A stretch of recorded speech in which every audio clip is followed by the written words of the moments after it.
So let us start our session today with People the Resilience Lab. People the Resilience Lab एक संस्था है जो कि नदियों के लिए काम कर रही है। हम लोग चंपा नदी को पुनर्जीवित करने के लिए हमारा जितना भी एक्टिविटी है उसी की तरफ गियर्ड है। इस एक्टिविटी में हम लोग कई तरह की चीजें कर रहे हैं और कई तरह की चीजें हम लोग के इस फाउंडेशन वीक पे, पीपल का ये फाउंडेशन वीक चल रहा है। 14 जून को हमारा फाउंडेशन डला था, आज से 4 साल पहले। तो इस पर हम लोगों ने कई इशू पे डिस्कशन किया है और जिस एरिया पे हम लोग काम कर रहे हैं उस पे हम लोगों ने डिस्कशन किया है। नदियों के बारे में, उनकी स्वच्छता के बारे में, सॉलिड वेस्ट मैनेजमेंट के बारे में, सीवेज मैनेजमेंट के बारे में, एंटरप्रेन्योरशिप रिलेटेड कई तरह से इशू को हम लोग डिस्कस करने के बाद आज हम लोग चाह रहे हैं कि इसके विज्ञान, जो नदियों में जो गंदगी पहुंचती है, क्या हम लोग उसको डाइवर्ट करके, क्या उसका हम लोग अपसाइक्लिंग कर सकते हैं, क्या हम लोग उसको रिसाइक्लिंग कर सकते हैं, उस पर आज हम लोग डिस्कशन करना चाहते हैं और उसके साइंस पे हम लोग डिस्कशन करना चाहते हैं। आज हमारे बीच में 2 डिस्कशन होगा। कृषि विज्ञान केंद्र से कृष्णकांत दुबे जी हमारे साथ जुड़ रहे हैं और वो हम लोगों से डिस्कस करेंगे कंपोस्टिंग के बारे में, किस तरीके से हम लोग हर घर किस तरीके से अपने किचन के कचरे को हाई वैल्यू कंपोस्ट में तब्दील कर सकता है, उसके क्या क्या तरीके हो सकते हैं और क्या वर्मी कंपोस्टिंग एक तरीका हो सकता है ये करने का। क्या हम लोग तो वर्मी कंपोस्टिंग यही जानते हैं कि वर्मी कंपोस्टिंग का इस्तेमाल जो होता है वो गोबर को खाद में तब्दील करने का होता है, लेकिन ये भी हम लोग को पद्धति समझ में आ रही है कि गोबर का भी इस्तेमाल करके और वर्म्स को, लाल वाले वर्म्स को भी इस्तेमाल करके और किचन के कचरे को भी हम लोग तब्दील कर सकते हैं और वो बहुत ही गुणवत्ता भरा खाद बनता है। तो इन चीज को आज हम लोग समझेंगे डॉक्टर कृष्णकांत दुबे जी से, और इसके बाद वाले सेशन में हम लोग डॉक्टर सूरज पांडे से जुड़ने वाले हैं, जो कि क्लाइमेट चेंज यानी जलवायु परिवर्तन के क्षेत्र में बहुत सालों से काम कर रहे हैं, एक्सपर्ट हैं उसके, और वो हम लोग को बताएंगे किस तरह से जो हम लोग का इनअप्रोप्रिएट वे में कचरे का निष्कासन होता है, नदियों के ऊपर डाल दिया जाता है, तो किस तरीके से वहां पर ग्रीन हाउस गैसेस का वहां पर वो सोर्स बन जाता है, ग्रीन हाउस गैसेस का डेवलप करने का। तो उस चीज को भी वो समझाएंगे कि वहां पर से क्या प्रॉब्लम इमर्ज करा, क्यों जरूरी है कि हम लोग उसका सस्टेनेबल वे में हम लोग सॉलिड वेस्ट मैनेजमेंट हम लोग सस्टेनेबल वे में करें। तो अब हम ये जो इसका जो देना चाहते हैं, स्टेज देना चाहते हैं कृष्णकांत जी को, और ताकि वो बताएं हम लोगों को इसके बारे में। जी जी बिल्कुल, धन्यवाद रानी जी। दरअसल मैं तो नहीं जान रहा था इस संस्था के बारे में, लेकिन बालकृष्ण मोयल जी जो हमारे एक स्टूडेंट रहे पिछले बीएसडीएम बैच के, उनके माध्यम से मुझे जानकारी हुई।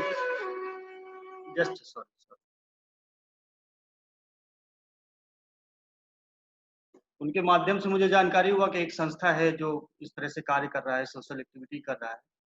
तो उन्होंने मुझसे आग्रह किया, तो मैंने कहा ठीक है यार, नेचर के लिए, सोशल के लिए कुछ हेल्प हो सकता है तो बिल्कुल करूंगा। बस थोड़ा सा बिजी शेड्यूल रहता है, गवर्नमेंट का हाल बहुत बुरा है, जान ही रहे हैं, इसीलिए थोड़ा सा बिजी शेड्यूल था। इसीलिए लंच में मैंने कोशिश किया कि मैं अभी खाना खाने नहीं गया हूँ, अभी इसके बाद में खाना खाने जाऊंगा, अभी मैं लंच नहीं गया हूँ। तो अब हम लोग टॉपिक पे बात करते हैं, और टॉपिक था हमारा vermi composting. Basically vermi composting means, worm means Acinetobacter foetida, that is zoological name of, scientific name of earthworm। Basically कुछ नहीं है इसमें, हम लोग अगर जानेंगे तो केंचुआ के द्वारा जो भी डिकम्पोजेबल एग्रीकल्चर वेस्ट है, या सपोज हम लोग शहर में रहते हैं, शहर में बहुत सारे मंदिर हैं, बहुत सारे गले कूचे ऐसे हैं जहाँ पे वेस्ट इकट्ठा होता है। हम लोग शहर की बात करते हैं, अभी रूरल नहीं जाते हैं। हम लोग टेम्पल का जो वेस्ट होता है, लोग जाते हैं, फ्लावर चढ़ाते हैं, फूल चढ़ाते हैं, पत्ती चढ़ाते हैं, उस कंपोस्ट, उस वेस्ट को हम लोग रिसाइकिल कर सकते हैं। इससे 2 फायदा होगा। पहला फायदा कि वो प्लेस साफ होगा, दूसरा हम लोग को एक ऑर्गेनिक मैन्योर मिलेगा, ऑर्गेनिक खाद मिलेगा। उस खाद से हम लोग जो भी अपना किचन गार्डन करते हैं, मैं खुद पर्सनल यहाँ पे जो मेरा घर है मैं खुद किचन गार्डनिंग करता हूँ और उस किचन गार्डनिंग में मैं वर्मी कंपोस्ट का यूज खुद अपने से बनाई हुई कंपोस्ट का यूज करता हूँ। मैं केमिकल जितना भी कंपाउंड्स हैं किसी का भी यूज नहीं करते हैं। तो कोई कोई साफ आ रहा है, मेरा आवाज साफ आ रहा है? कोई एक लोग बोल दे। ओके ओके, ठीक है ठीक है ठीक है। तो एक लोग कोई बोल दे कि आवाज आ रहा है मेरा।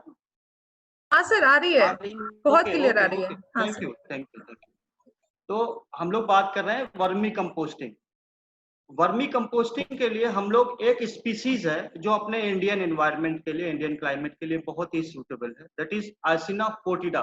मैंने पहले भी बताया आसिना फोर्टिडा। आप लोग बेसिकली देखते होंगे अभी रेनी सीजन में, अभी बरसात का सीजन चल रहा है, हम लोग केचुआ देखते होंगे निकलने लगा होगा, but that is not the vermi compostable earthworm.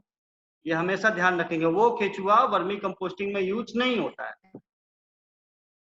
और जो अभी मैं प्रैक्टिकली यहाँ पे नहीं दिखा सकता, कभी आप लोग सेंटर पे आइए, वहां दिखाते हैं।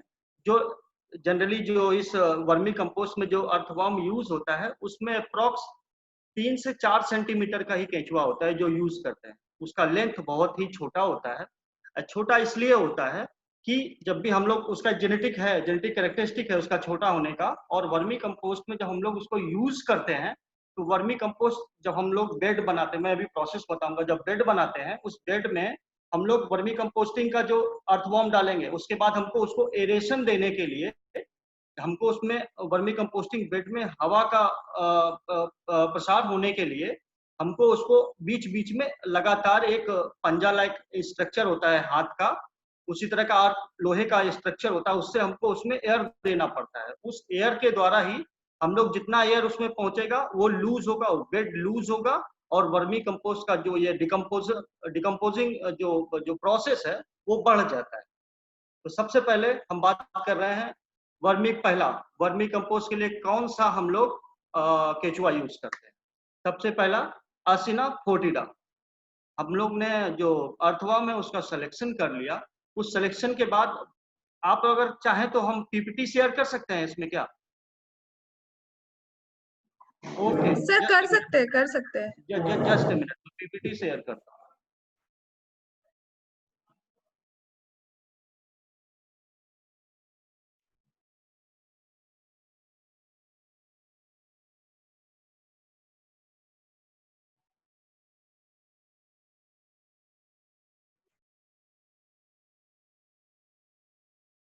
सर लेक्चर है सर, प्लीज लेक्चर चल रहा है, बात करेंगे।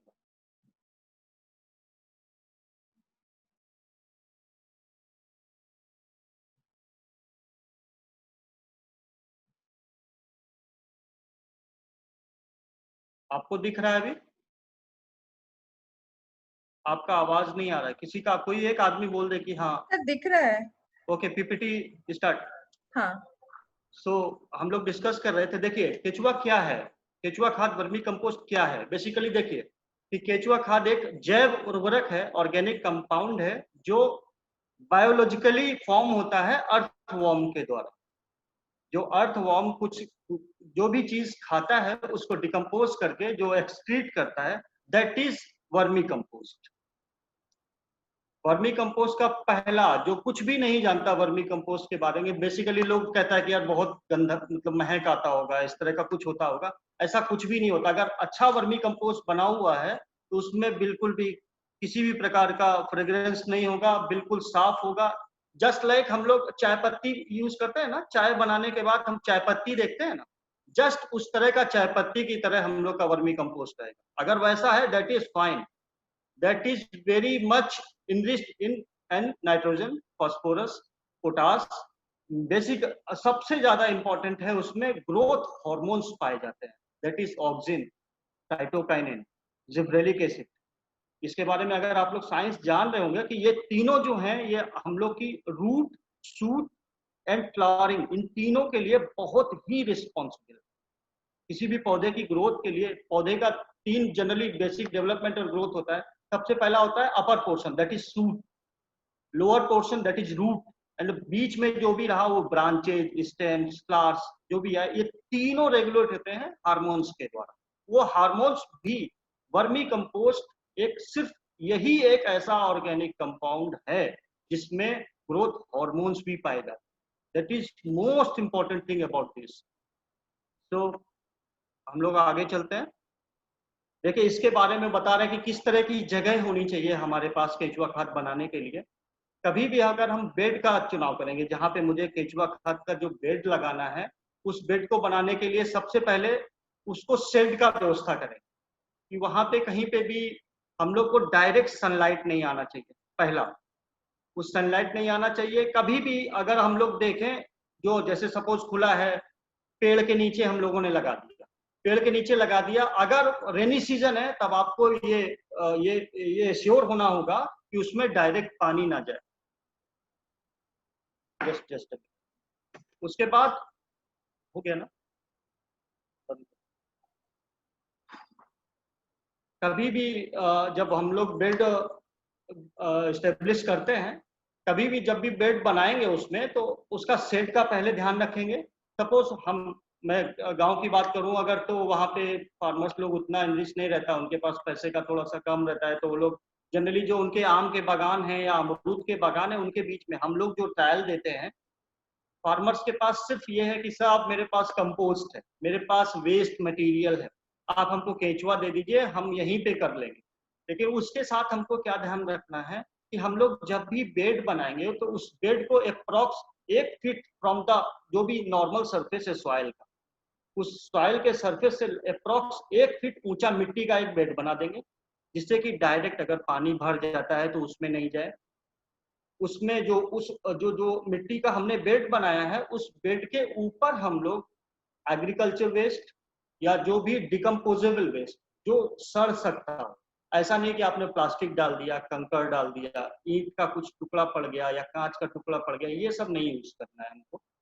ऐसा वेस्ट, सपोज हम लोग अभी किसी का भी थोड़ा सा घर अगर पीछे की तरफ नहीं, क्या बोलते हैं, फार्म हाउस टाइप का जो रहता है, उसमें हम लोग केला के पौधे हो गए या अमरूद का पौधा हो गया, या किसी छोटे छोटे कटिंग से, हेज है, श्रब से, इनकी कटिंग्स होती हैं, लोग ऑर्नामेंटल यूज करते हैं, उनके प्लांट्स के कटिंग हो गए, उस सबको आप जब कट करते हैं उस समय तो वो ग्रीन, ध्यान रखिएगा इस बात को, कभी भी कंपोस्ट में ग्रीन मटेरियल नहीं यूज करते हैं, हमेशा ध्यान रखें। Green is also decomposable but not used in vermi compost directly, उसका प्रोसेस है।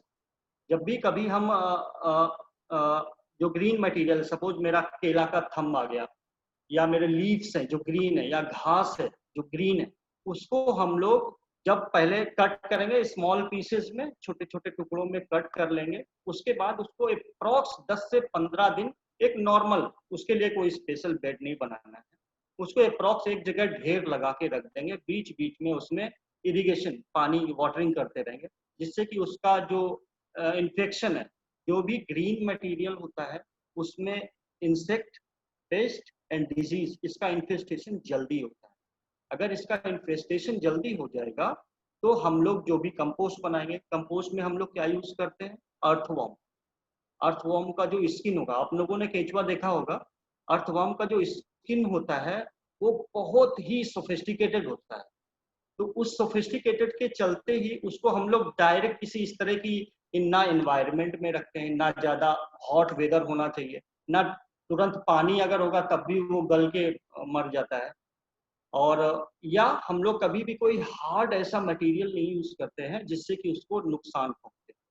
हम लोग अगर ग्रीन मटेरियल प्रॉपरली यूज कर, डायरेक्ट सपोज मैंने केले का थंब काटा और उसको छोटे स्मॉल पीसेस में करके अगर उसमें डाल देंगे हम लोग, तो वो कभी भी डिकम्पोज नहीं, उसका जो ग्रीन पोर्शन है, जो क्लोरोफिल कंटेंट रहता है, वो डिकम्पोज नहीं होता है, तो वो कभी भी उसकी तरफ जाएगा नहीं, और केचुए को जब खाना नहीं मिलेगा, वो बेड में मूवमेंट नहीं होगा, तो केचुआ ऑटोमेटिक मर जाएगा। जनरली ये प्रॉब्लम आती है जो शुरुआत करते हैं वर्मी कंपोस्टिंग।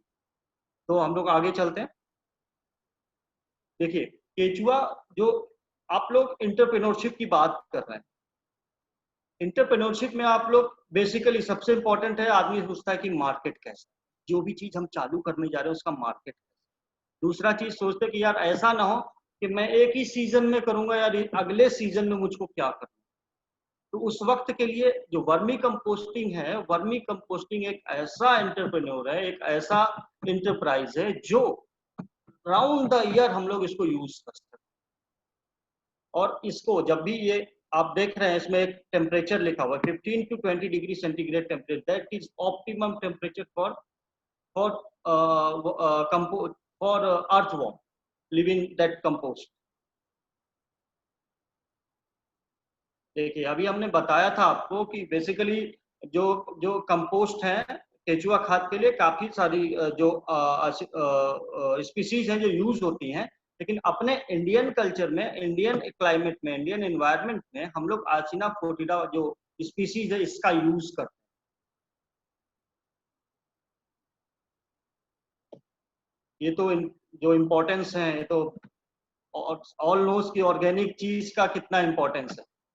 हम लोग मैं आईआईटी कानपुर में था जब, तो एक इंसिडेंट आपसे शेयर कर रहा हूँ कि आईआईटी कानपुर में था तो वहाँ एक वर्कशॉप हुआ ऑर्गेनिक फार्मिंग को लेके। तो बुंदेलखंड का जो रीजन था, बुंदेलखंड के रीजन में बेसिकली पानी का बहुत स्कैर्सिटी है, वहाँ बेसिकली पल्सेज होती हैं, दालें होती हैं।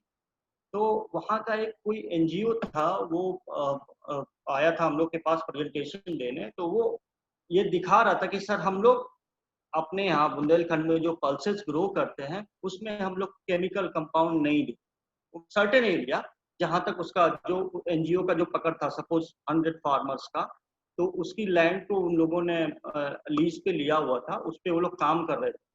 तो जितने भी 100 हेक्टेयर ऑफ द लैंड था उस पे उन लोगों ने कभी भी केमिकल कंपाउंड का यूज नहीं किया था। बेसिकली जब हम लोग पल्सेस ग्रो करते हैं, अगर आप लोग जान रहे हैं, तो पल्सेस के लिए हम लोग को फर्टिलाइजर जो केमिकल फर्टिलाइजर है उसका यूज नहीं करते, ना के बराबर करते हैं। अगर हम लोग करते भी हैं तो फ्लावरिंग स्टेज जो रहती है, एक मिनट थोड़ा सा पानी पी लें।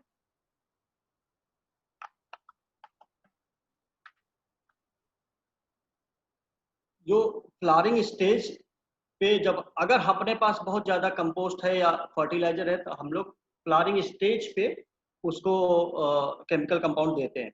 लेकिन in case of organic compound जब भी हम सपोज सोइंग कर रहे हैं, पल्स में सोइंग कर रहे हैं, उस वक्त हमको जो ऑर्गेनिक कंपाउंड है उसका एप्लीकेशन करना है फील्ड पे। तो जो एनजीओ था उसने क्या किया हुआ था, सारे फार्मर्स को 100 हेक्टेयर जो फार्मर्स थे उनके सबके लैंड को लेके वहां पे पिजन पी, दैट इज अरहर हम लोग बोलते हैं, चिकपी एंड लेंटिन, मसूर, ये 3 क्रॉप्स का उन लोगों ने ट्रायल लगाया था। उन लोगों ने only vermi compost and organic compost में हम लोग ये जो फार्म यार्ड मैन्योर और पोल्ट्री जो भी मुर्गी पालन आपने देखा होगा, मुर्गी पालने के लिए जो नीचे की तरफ उसमें एक बिछाया जाता है लकड़ी का, सॉडस्ट यूज करते हैं हम लोग, अगर जानते हो आप लोग, सॉडस्ट यूज करते हैं हम लोग। उस सॉडस्ट जो होता है वो हाईली रिच इन नाइट्रोजन, उसमें बहुत ज्यादा नाइट्रोजन होता है, इतना ज्यादा नाइट्रोजन होता है उस सॉडस्ट में कि अगर हम लोग वो सॉडस्ट डायरेक्टली प्लांट को दे दे तो प्लांट जल जाएगा।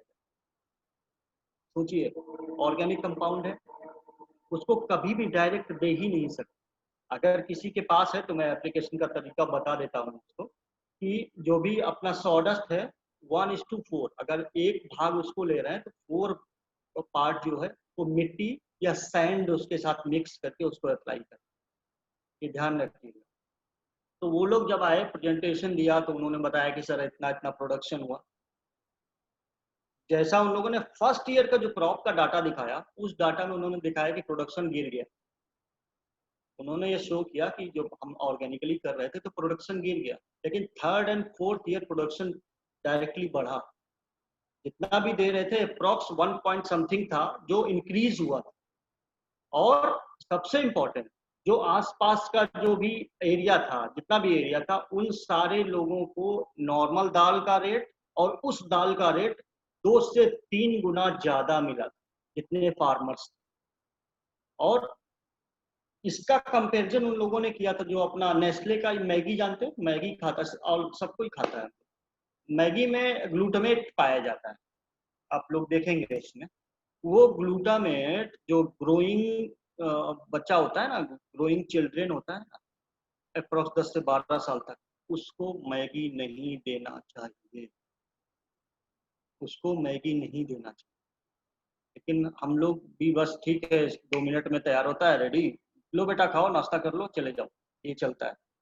वो जो ग्लूटामेट रहता है वो बच्चे के, क्योंकि जब बच्चा छोटा रहता है 10 से 12 साल में जो बच्चे का जो ग्रोथ होता है माइंड का, वो इसी समय सबसे ज्यादा होता है। और वो ग्लूटामिक एसिड डायरेक्ट बच्चे के माइंड पे प्रभाव पड़ता है, उसका दिमाग पे प्रभाव पड़ता है। इसलिए मैं एक रिक्वेस्ट करता हूँ कि अगर आप लोग करते ठीक है, बच्चा मानता नहीं है, आप उसको नूडल्स बना के खिलाएं ना अलग से, जो मार्केट में अन्य नूडल्स मिलते हैं, लेकिन मैगी को थोड़ा सा प्रिकॉशनली यूज कीजिए, मैगी को उतना ज्यादा फ्रिक्वेंटली ना यूज करें। वो उन लोग का स्टडी था इस तरह से, और अपने रीजन में जहाँ जो जो एरिया था बुंदेलखंड का, उन लोगों ने मैगी को वहां पे गवर्नमेंट से मिलके बैन करवा दिया, ये हालत किया था। अब नेस्ले वालों का जो अभी हुआ था कि मैगी में आने लगा क्या केमिकल कंपाउंड ज्यादा आ रहा है, ऐसा कुछ आ रहा था, मैगी के बारे में आया था, फिर मैगी ने रीचेक हुआ, रीटेस्ट हुआ है, उसके बाद उन लोगों ने बोला है कि नहीं, हम जितनी मात्रा यूज करते हैं उससे हम ऑप्टिमम लेवल पे उस मात्रा को यूज कर रहे हैं मैगी बनाने में। तो these all examples.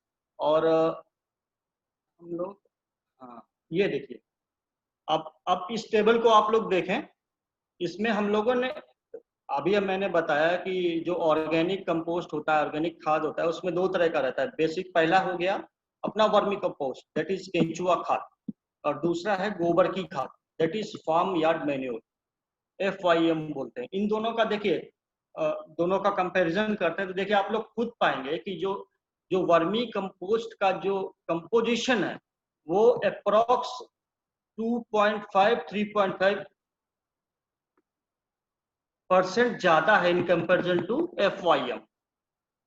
And nitrogen देखिए, ये हम वर्मी कंपोस्ट में 1% है, इसमें 0.40% है।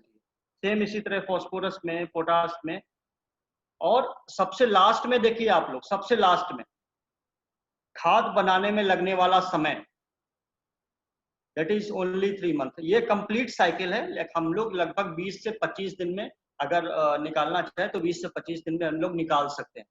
और सबसे लास्ट में कीड़े और बीमारियों के लिए प्रतिरोधक क्षमता वर्मी कंपोस्ट में विकसित हो जाती है और फार्म यार्ड मैन्योर में विकसित नहीं हो पाती।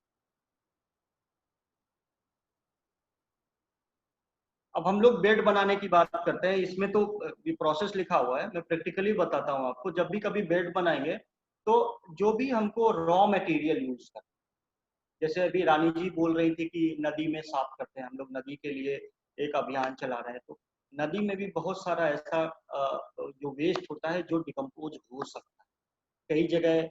जैसे अभी चंपा नदी के लिए जो चल रहा था, मुहिम चल रही थी, उसमें हम लोग ये जो वाटर हाइसिंस होता है ना, जो एक खरपतवार है जो बहुत ज्यादा पड़ा हुआ, उस वाटर हाइसिंस को हम लोग यूज कर सकते हैं वर्मी कंपोस्ट। क्यों? क्योंकि वो सबसे अच्छा है, तो वाटर जो कंटेंट है उसमें एरेनकाइमा टिश्यूज होते हैं, एरेनकाइमा टिश्यूज होते हैं, दैट इज व्हाई वो फ्लोट करता है, और उसमें वाटर कंटेंट बहुत ज्यादा हो। हम लोग पूरा कंपोस्ट जब जब पूरा वाटर हाइसेंस जब निकालेंगे तो उसको तुरंत निकाल के कभी भी कंपोस्ट में निकालना। मैंने पहले भी बताया कि ग्रीनरी आइटम है उसको हम लोग कुछ दिन के लिए रखें। तो जब भी हम पहले, सबसे पहले क्या करना है, अपना जगह का देख लिया मैंने कि क्या जगह मुझे चाहिए, कहाँ पे मैं बेड बनाऊंगा, उसका शेड का व्यवस्था देख लिया, डायरेक्ट सनलाइट नहीं लगनी चाहिए, डायरेक्ट पानी नहीं आना चाहिए उस पर। जब भी हम बेड बनाएंगे, उस बेड बनाने जमीन से अप्रॉक्स 1 फीट एबव होना चाहिए।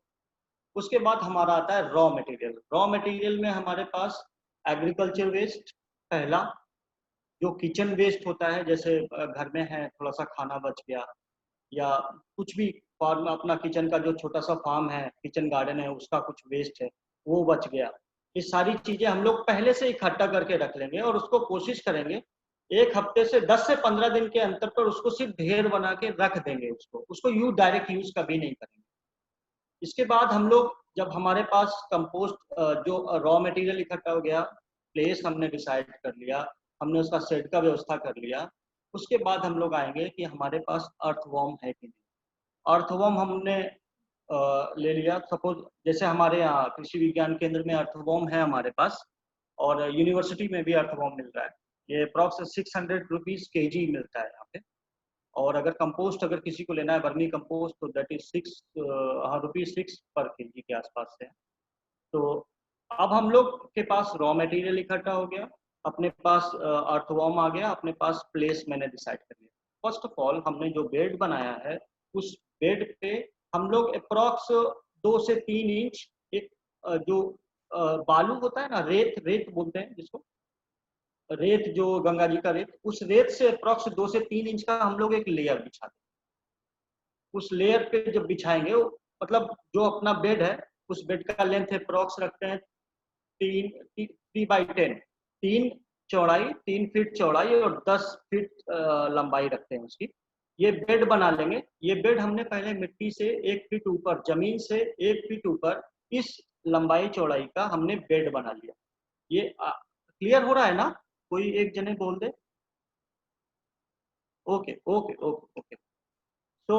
तो हम लोग बेड हमारा प्रिपेयर हो गया। मैंने बालू जो रेत का यूज था, रेत प्लस कंकड़ लाइक जो हम लोग कंक्रीट यूज करते हैं घर बनाने में, कंक्रीट यूज करते हैं, वो दोनों का अच्छा ये है कि दोनों को मिक्स कर लें और 3 से 4 इंच के आसपास उसका बेड बनाए। ओवरऑल 10 to 3 फीट जो आपका प्लेस है उसमें हम बेड बनाते हैं।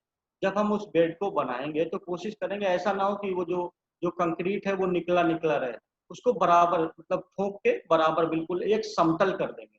जब समतल करेंगे उसके बाद उसमें हल्का सा वाटरिंग करेंगे। वाटरिंग करने से क्या होगा कि हमारा जो जो जो बेड बना है, जो बालू का और कंक्रीट का जो बेड बना है, वो बेड हमारा बिल्कुल स्टेबल हो जाएगा। उसमें जब हम लोग कंपोस्ट या कोई एग्रीकल्चर वेस्ट या गोबर की खाद अगर हम यूज करेंगे तो वो उसके साथ मर्ज नहीं होगा, इसलिए उस बेड को बनाते हैं हम लोग। अगला ये अपना जो प्राइमरी जो हमने एक लेयर बनानी थी बालू की और कंक्रीट की, वो मैंने बना ली। उसके बाद सबसे पहले हम लोग जो अपने पास रॉ मटेरियल दैट इज कोई भी एग्रीकल्चर वेस्ट हो सकता है। सपोज मक्का का हम लोग फसल लगाए हुए, मक्का का छोटा छोटा पोर्शन काट के, जो भी पोर्शन किसी भी चीज का काटेंगे, सपोज हम थंब केले का, बनाना का थंब लेते हैं या किसी प्लांट का कोई भी वेस्ट है, इसको 2 से 3 इंच छोटा छोटा टुकड़ा कर लेना है। या हम लोग के पास कोई लीव्स है, लीव्स को टुकड़े करने की जरूरत नहीं है, लेकिन ऐसा पोर्शन जिसकी लंबाई ज्यादा है उसको छोटे छोटे पोर्शंस में, जैसे सपोज अभी मैं एग्जांपल दे रहा था जो चंपा नदी का जो था वाटर हाइसिंथ का, तो उसको हम लोग छोटा छोटा सा पोर्शन करके उसको रख ले एक जगह। जो हमने रॉ मटेरियल इकट्ठा किया हुआ था वो 10 से 15 दिन पुराना था।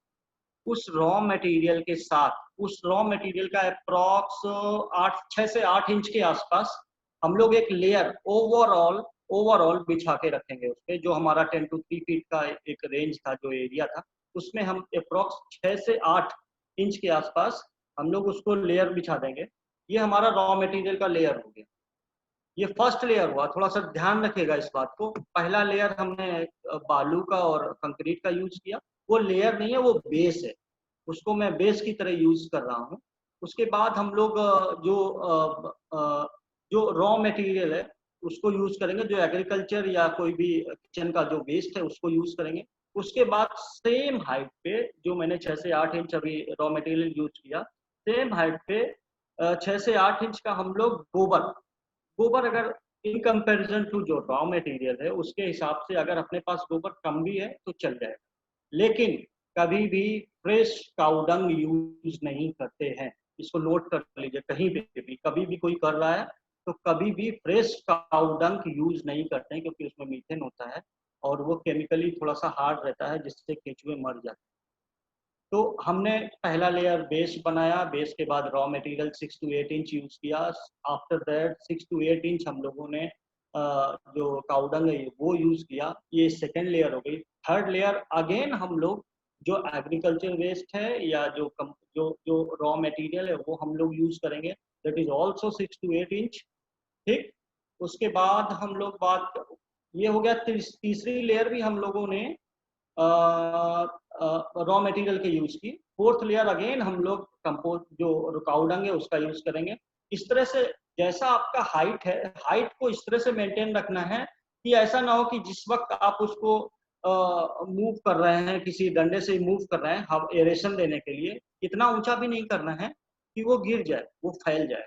आप अपने जगह के हिसाब से, या यूं कहें कि अपना कन्वीनियंस है उसके हिसाब से, जनरली जो हम लोग हाइट रखते हैं वो 3 फीट रखते हैं, उसके हिसाब से उसमें 6 लेयर्स बनती हैं, बोथ मतलब एक लेयर हो गई, 3 लेयर हो गई हमारी रॉ मटेरियल की, एग्रीकल्चर वेस्ट की, और 3 लेयर हो गई हमारी काउ डंग। इस लेयर को कंप्लीट जब हमारा बेड बन जाता है, आप अगर नॉर्मली ये फील्ड में जो खेत में बेड बना रहे हैं, जब भी अगर इसको बनाएंगे तो थोड़ा सा स्लोपी बनाएंगे, लाइक दिस। मैं थोड़ा सा एक जस्ट समझा देता हूँ। सपोज ये आपको दिख रहा है,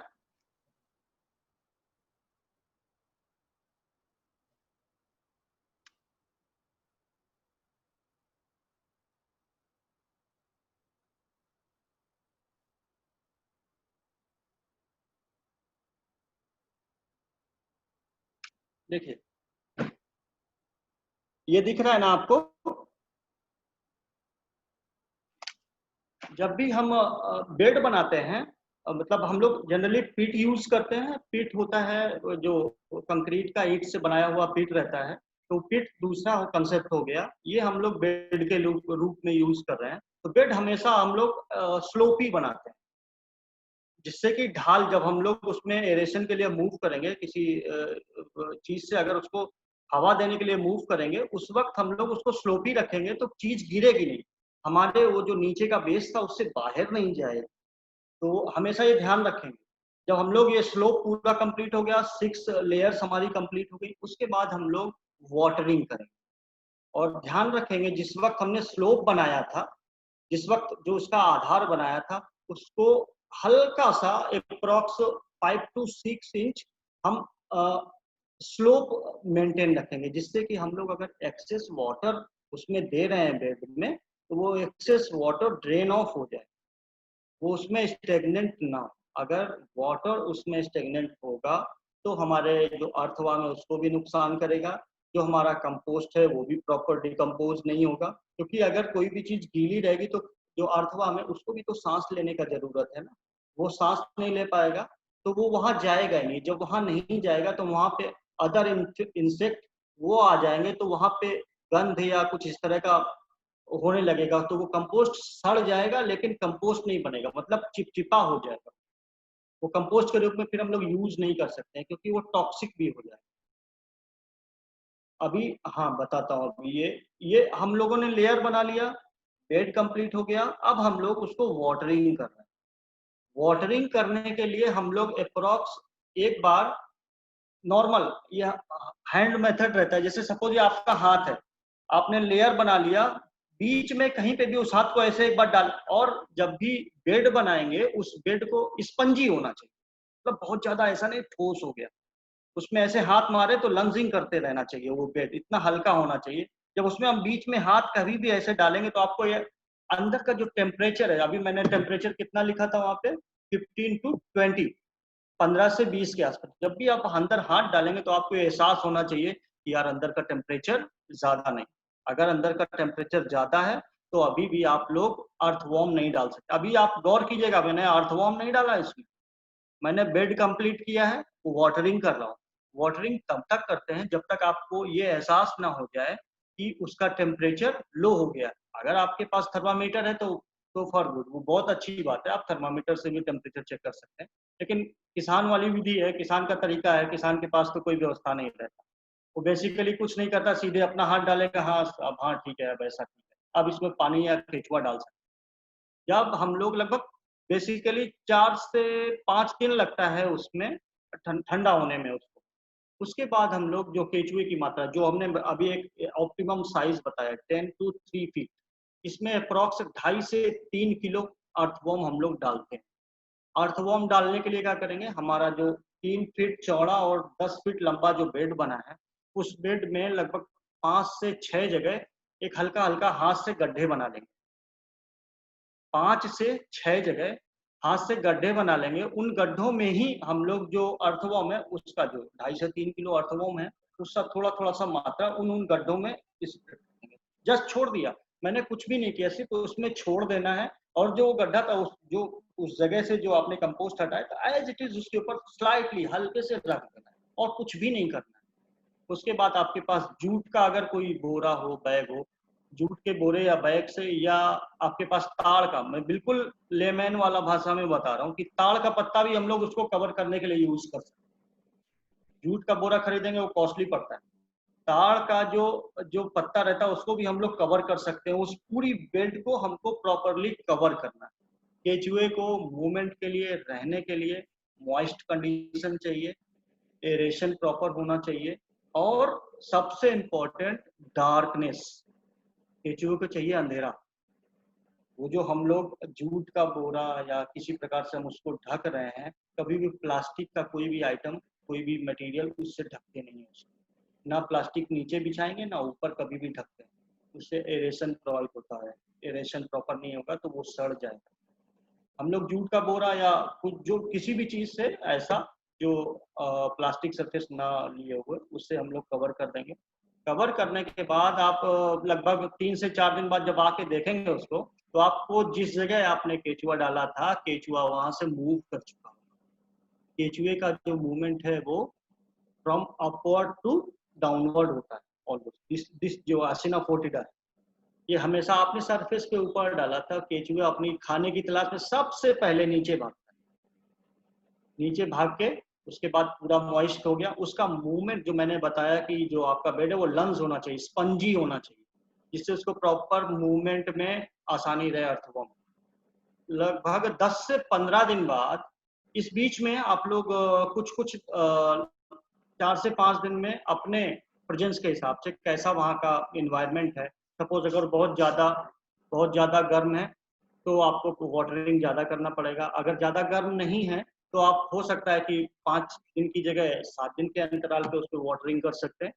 तो वाटरिंग लगभग बेसिकली 21 से 25 दिन के बाद हम लोग ऊपर का जो लेयर है 6 to 7 इंच, वो हमारा कंपोस्ट रेडी हो जाएगा। जब वो कंपोस्ट रेडी होगा तो मैंने बताया शुरुआत में, जैसे चाय पत्ती का दाना होता है, जस्ट लाइक दैट, उसी तरह कंपोस्ट होगा। मतलब आप हाथ में लेंगे तो आपके हाथ में चिपकना नहीं चाहिए और बिल्कुल भुरभुरा जैसा लगेगा। अगर आपके हाथ में चिपक रहा है, इट मीन्स कि वो अभी पूरी तरह से तैयार नहीं है।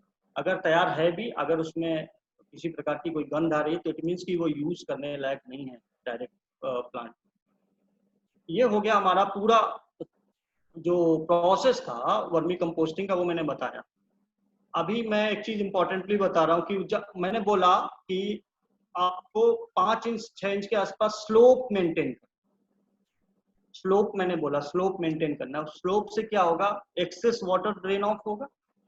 उस एक्सेस वाटर ड्रेन ऑफ के लिए उस जगह पे एक आप हल्का सा गड्ढा बनाएंगे। उस गड्ढे में कुछ ऐसा बर्तन सेट कर दें या कोई मटका सेट कर दें कि वो जो वाटर है वो ड्रेन ऑफ होकर बाहर ना जाए, वो आपके पास स्टोर रहे। वो वाटर आपके पास बहुत ही अच्छा इंसेक्ट रेपेलेंट है। आप उसको एज ए इंसेक्टिसाइड यूज कर सकते हैं, as a nutrient supplement use कर सकते हैं आप उसको। लेकिन उसका रेशो, सपोज अगर 1 लीटर आपके पास वो जो वाटर है, अगर 1 लीटर वाटर आ रखा है तो आप उसमें 10 लीटर पानी मिलाएंगे। 1:10 का रेशियो से हम उसको यूज करें। बहुत ही अच्छा सप्लीमेंट है, insect management and nutrient management tool. And आगे हम लोग, ये कॉमन प्रोसेस है जो अभी हमने डिस्कस किया, आप लोग देख सकते हैं। मैं रानी जी को ये पीपीटी भेज दूंगा, आप लोग कंसल्ट कर लीजिएगा। इस तरह वही सेम प्रोसेस है, किस तरह से करना है। और ये आप देखिए इसमें वर्मी कंपोस्ट किस किस क्रॉप में कितनी कितनी मात्रा में यूज होना है। देखिए जैसे शुगर केन, लेकिन अब ये मात्रा टन है, 5 टन मीन्स 50 क्विंटल्स। 5 टन में 50, इतना अवेलेबल नहीं है मार्केट। तो this is maximum limit. Vermi compost या ऑर्गेनिक जो भी कंपाउंड रहते हैं उनको आप जितना मिल जाए, जितना आसानी से मिल जाए, उतना आप पौधे के हिसाब से या फील्ड के हिसाब से डाल सकते हैं। लेकिन अगर आप पर प्लांट के हिसाब से बात करें तो पर प्लांट के हिसाब से 200 से 250 ग्राम 200 से 250 ग्राम वर्मी कंपोस्ट सूटेबल। ये तो पूरा क्रॉप का है, लेकिन 200 से 250 ग्राम वर्मी कंपोस्ट हमेशा यूज कर सकते हैं। और जब भी आप अगर वर्मी कंपोस्ट और या ऑर्गेनिक कंपाउंड यूज कर रहे हैं तो उसके साथ में केमिकल कंपाउंड ना यूज, ये हमेशा ध्यान रखना।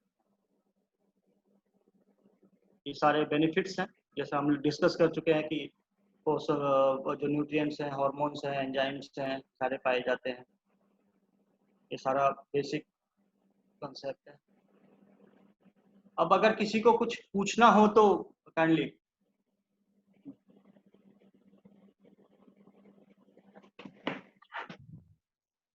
किसी के पास कोई सवाल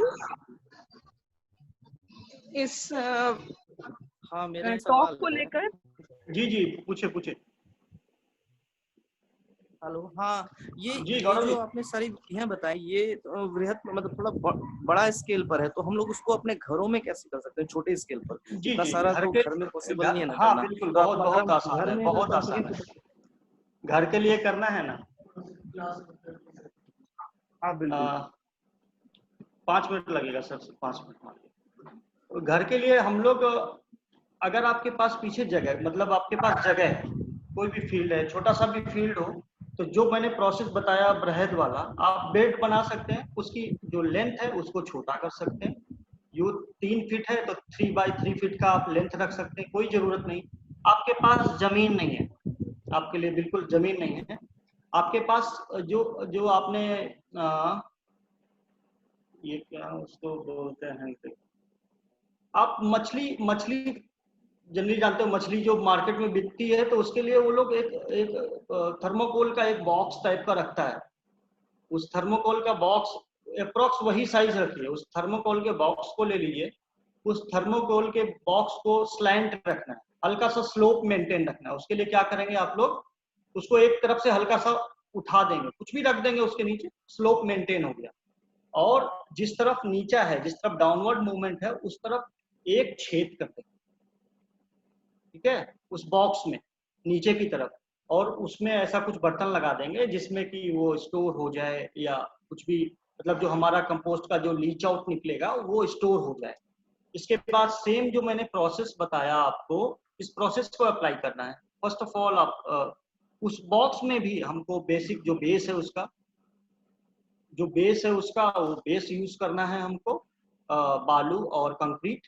उस कंक्रीट के बाद हम लोग जब बेस बना लेंगे, उसके बाद हमारे पास किचन वेस्ट है। किचन वेस्ट में हम लोग जो खाना बचता है, खाना जैसे रोटी बच गया है, कोई भी टुकड़ा बच गया, तो इस रोटी अगर कंप्लीट है तो उसको छोटे छोटे टुकड़े में करके किसी एक पानी में या किसी एक बर्तन में उसको रख लेंगे। मतलब हार्ड नहीं होना चाहिए, सॉफ्ट होना चाहिए।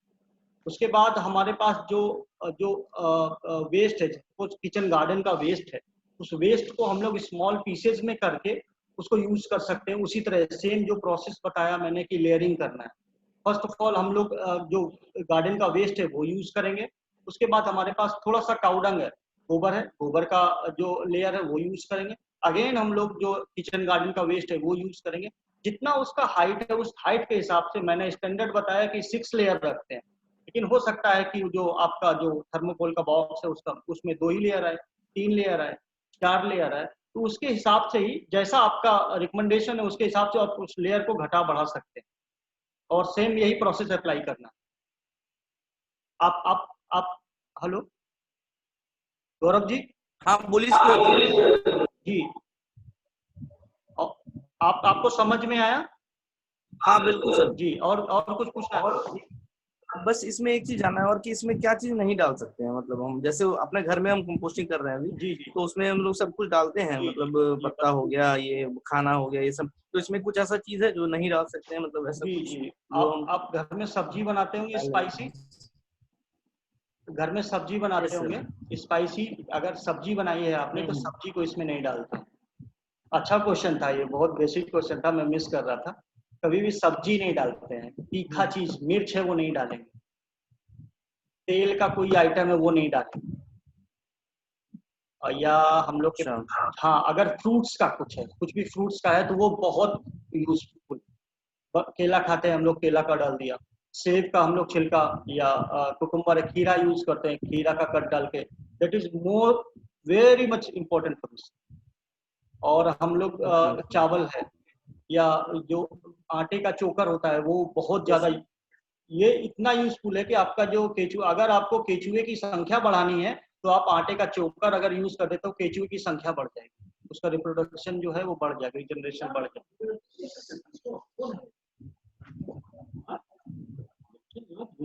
Thank you sir.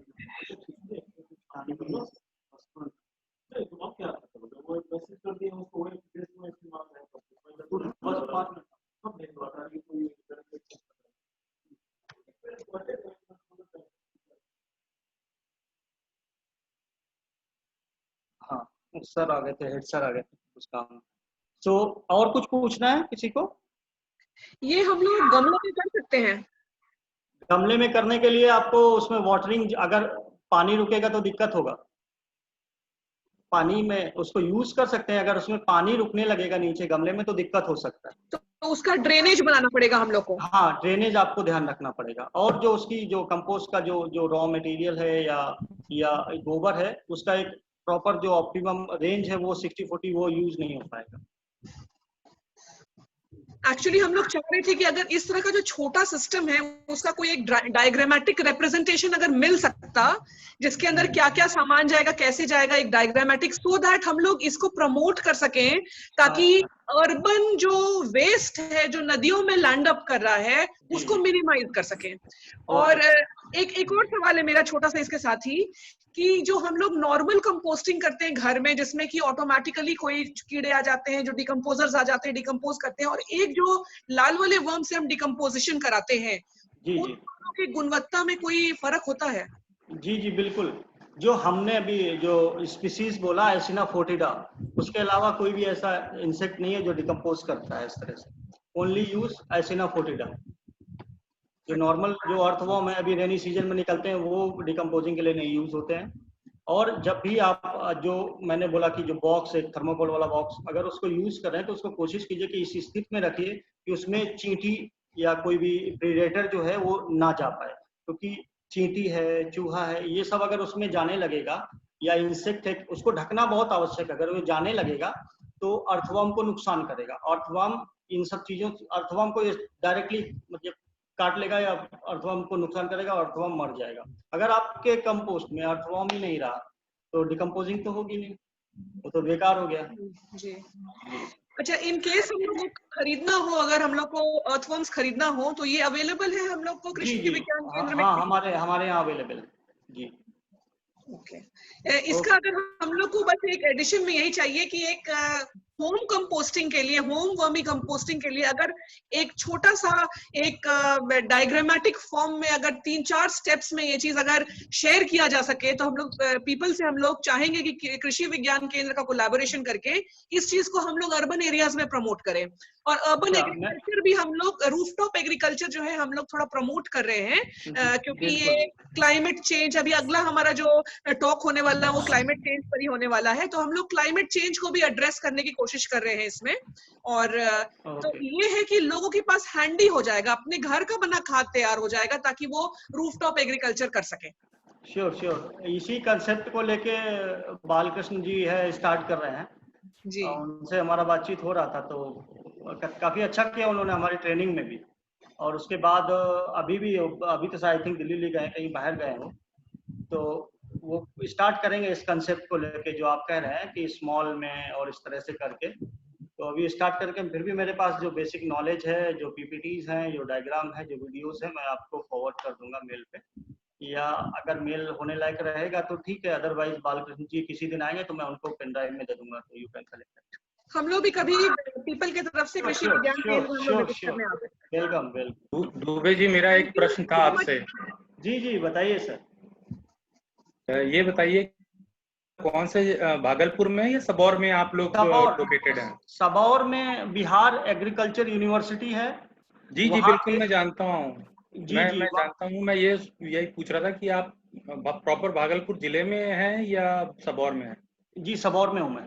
सबौर में अभी प्रेजेंट टाइम अपने ऑफिस में बैठा हूँ। अच्छा। नहीं, ठीक है। मेरा एक प्रश्न था, बस छोटा सा प्रश्न है जी। कि जब हम वर्मी कंपोस्टिंग की बात करते हैं तो ये बताइए कि ये अर्ध शुष्क जो क्षेत्र होते हैं, जी जिनकी जो जहाँ पे तापमान की अधिकता होती है और जहाँ पे हमें आर्द्रता नहीं मिलती है, यानी कि I am talking about humidity, where the humidity is not available and the temperature is very high. हाँ ठीक है। क्योंकि हम लोगों ने अभी जो बात करी है वो लगता है कि पूर्वी क्षेत्रों पे ज्यादा ध्यान दिया है और बहुत स्वार्थी बन के हम लोगों ने एक तरह से डिस्कशन किया है। मैं उन लोगों के लिए थोड़ा चिंतित हूँ जो मेरे राजस्थानी भाई हैं या मेरे तेलंगाना में है, आंध्रा में लोकेटेड है, वो लोग कैसे करें वर्मी कंपोस्टिंग को, क्योंकि वहाँ थोड़ा सा एक ये चुनौतीपूर्ण कार्य हो जाता है। नहीं, आपकी बात से सहमत हूँ कि इसके लिए हाई टेम्परेचर है और आर्द्रता जो है, अगर कम आर्द्रता है तो उससे थोड़ा सा इफेक्ट पड़ता है। लेकिन मैंने बताया कि आपको शेडी प्लेस रखना है, प्लस वाटरिंग का प्रॉपर। मैंने वाटरिंग के लिए कोई एक परफेक्ट टाइम नहीं बताया, मैंने बताया कि जब आपको लगता है कि आपके पिट में या आपके बेड में पानी का कमी है, आपको तुरंत उसमें वाटरिंग करना है, तुरंत जो भी आपको शेड का व्यवस्था है उस शेड का व्यवस्था करना है। कभी भी आपने देखा होगा यूट्यूब में बेंगलोर के या तेलंगाना के कई सारे ऐसे वीडियो जो अच्छा कर रहे हैं। वो लोग कैसे कर रहे हैं, वो लोग कॉमर्शियली बड़े बड़े टीन के शेड बना रखे हैं, उनके पास सिर्फ बेड बनाते हैं, वो लोग पिट भी नहीं यूज कर रहे हैं और उस बेड के हिसाब उन लोगों ने कुछ नहीं कर रखा है, सीधे ऊपर से टीन का एक शेड बना रखा है और नीचे वो कर रहे हैं। तो हमको टेम्परेचर का इशू तो ये तो मैनुअली सॉल्व हो सकता है अगर हम लोग बड़े लेवल पे जाते हैं, लेकिन अगर छोटे पे करना है तो वो तो घर की चीज है, कभी भी कैसे भी मैनेज किया सकता है। अगर उस पॉट को कहीं भी उठा के रख सकते थे और उठा के फिर लाके यूज कर सकते थे।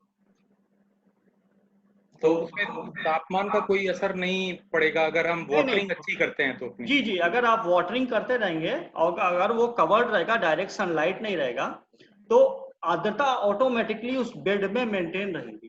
हमको बाहर की आर्द्रता से मतलब नहीं है, हमको उस बेड का ह्यूमिडिटी से मतलब है। आपकी जो बेड है उसकी ह्यूमिडिटी कितनी, वो मेंटेन करती है, वो मगर ये थोड़ा सा चुनौती हो जाती है अगर हम बात करते हैं बीकानेर, ये बात इन क्षेत्रों। बिल्कुल ये बात आपकी सही है।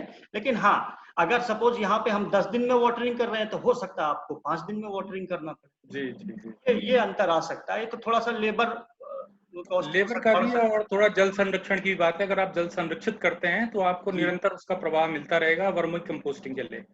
जी, ये बिल्कुल सही कह रहे हैं। देखिए, नेचुरल रिसोर्सेज जो है ना, वो एक दूसरे से बहुत अच्छी तरह से जुड़े हुए हैं। बिल्कुल। हम अगर ये ऑर्गेनिक यूज करते हैं जो फील्ड में या ऑर्गेनिक किसी भी जगह क्रॉप्स के लिए यूज करते हैं, तो फील्ड भी तो अच्छी होती है, क्रॉप भी तो अच्छी होती है। उसके लिए भी तो फील्ड का जो एक स्ट्रक्चर है, सॉइल का स्ट्रक्चर है, वो भी तो अच्छा रहता है। हाँ, बिल्कुल। मैंने अपने देखिए, नेचुरल रिसोर्सेज जितने भी हैं सारे लिंक्ड हैं।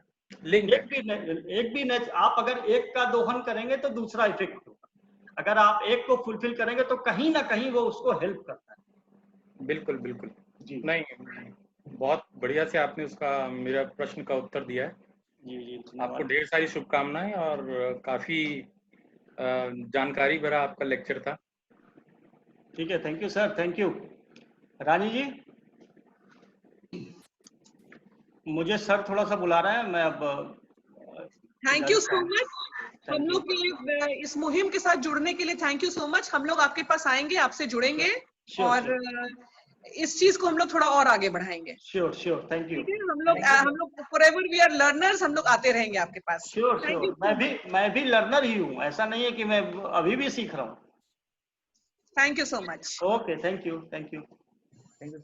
Thank you sir. Thank you.